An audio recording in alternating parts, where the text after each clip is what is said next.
नमस्कार बच्चों। आज का हमारा टॉपिक है गति की दर का मापन।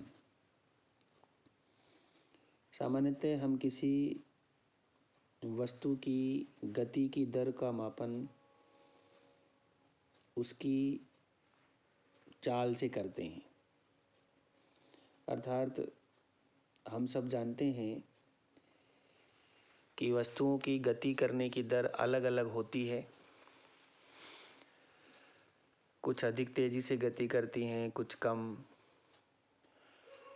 अलग अलग वस्तुएं समान दर से भी गति कर सकती हैं। अर्थात हर वस्तु की अपनी एक अलग अलग गति करने की दर होती है। वस्तुओं द्वारा इकाई समय में तय की गई दूरी के उपयोग से, अर्थात कोई वस्तु इकाई समय में कितनी दूरी तय करती है, उसके उपयोग से उस वस्तु की गति की दर प्राप्त की जा सकती है। अर्थात कोई वस्तु एकांक समय में कितनी दूरी तय करती है वो उस वस्तु की चाल अर्थात स्पीड कहलाती है। अर्थात एकांक समय में तय की गई दूरी को चाल कहते हैं। क्या कहते हैं? चाल। अब चाल ज्ञात करने का जो फॉर्मूला है वो है कि चाल बराबर दूरी बटे समय।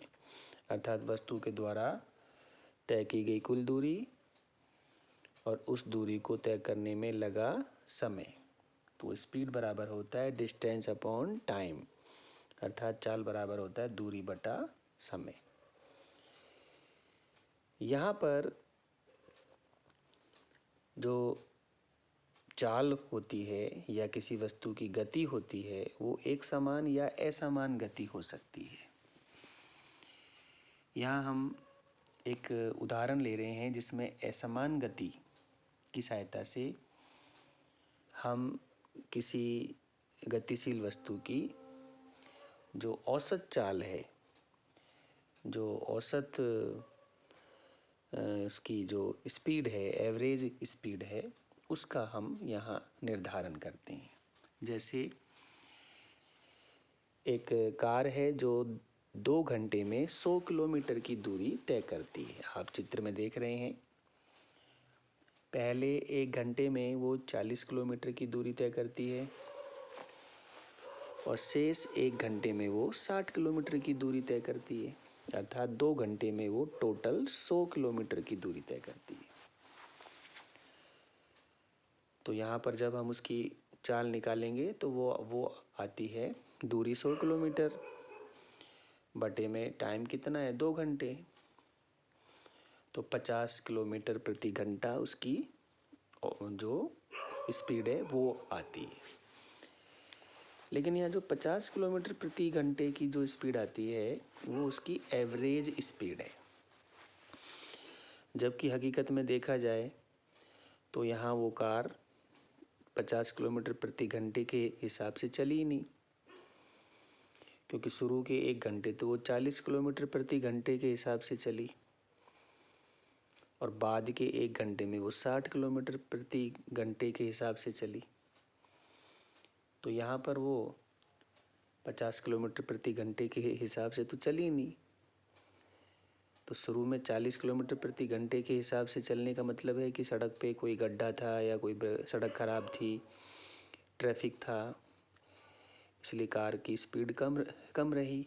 अर्थात उसने 1 घंटे में कम दूरी तय की, अर्थात 40 किलोमीटर की दूरी तय की। लेकिन उसके बाद अंतिम 1 घंटे में रास्ता सही हो गया, सड़क बढ़िया मिल गई, ट्रैफिक नहीं मिला उस पर, तो कार की स्पीड 60 किलोमीटर प्रति घंटा हो गई, कार की चाल 60 किलोमीटर हो गई। लेकिन अगर हम यहाँ उसकी कुल स्पीड निकालें तो वो 50 किलोमीटर प्रति घंटा आती है। ये जो 50 किलोमीटर प्रति घंटा आती है ये उसकी एवरेज स्पीड आती है, औसत चाल आती है। तो औसत चाल ज्ञात करने का क्या सूत्र होता है? तो औसत चाल ज्ञात करने का सूत्र होता है औसत चाल यानी कि एवरेज स्पीड बराबर टोटल डिस्टेंस ट्रेवल अर्थात तय की गई कुल दूरी बटे टोटल टाइम टेकन अर्थात उस दूरी को तय करने में लिया गया समय, यह उसकी औसत चाल ज्ञात करने का सूत्र होता है। अब चाल की यूनिट क्या होती है अर्थात चाल का मात्रक क्या होता है। देखिए, चाल का जो सूत्र है चाल ज्ञात करने का वो है चाल बराबर दूरी बटे समय अर्थात स्पीड बराबर डिस्टेंस अपॉन टाइम। अब यदि चाल बराबर दूरी बटा समय में हम दूरी अर्थात डिस्टेंस और टाइम, इस सूत्र में दूरी का मात्रक और टाइम का मात्रक रख दें तो हमें स्पीड का यूनिट अर्थात स्पीड की जो मात्रक है वो प्राप्त हो जाएगा। तो दूरी का मात्रक, डिस्टेंस का मात्रक क्या होता है मीटर, बटे टाइम, समय का मात्रक क्या होता है सेकेंड। तो जो यूनिट है स्पीड की यानी कि जो चाल का मात्रक है वो होता है मीटर प्रति सेकंड।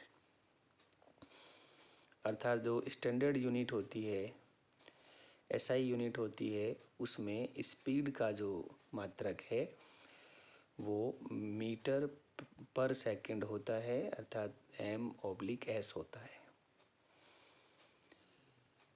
कुछ अन्य यूनिट भी हैं, कुछ अन्य मात्रक भी हैं स्पीड के, जैसे किलोमीटर प्रति घंटा, ये भी स्पीड का मात्रक है, चाल का मात्रक है।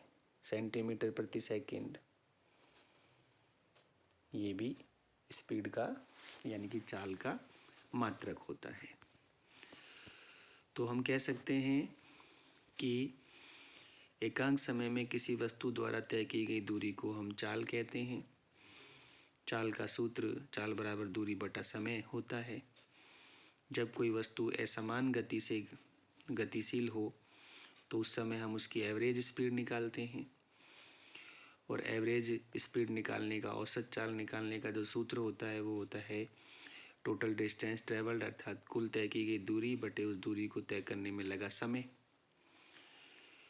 चाल का जो मात्रक है, सही यूनिट है, वो है मीटर पर सेकंड और चाल एक अदिश राशि होती है क्योंकि इसमें हमें केवल परिमाण की आवश्यकता होती है, मैग्नीट्यूड की आवश्यकता होती है। यहाँ पर हमें डायरेक्शन की आवश्यकता नहीं होती है अर्थात यहाँ केवल हमें उसकी न्यूमेरिकल वैल्यू की ही ज़रूरत होती है, जैसे 10 किलोमीटर प्रति घंटा, 20 किलोमीटर प्रति घंटा या 20 मीटर प्रति सेकंड, ये न्यूमेरिकल यानी कि आंकिक मान की ही ज़रूरत होती है। इसमें हमें दिशा की आवश्यकता नहीं होती है, इसलिए चाल एक अदिश राशि होती है। तो इस तरह से हमें यहाँ किसी वस्तु की गति की दर का मापन हम उस वस्तु की स्पीड से या उसकी चाल से करते हैं।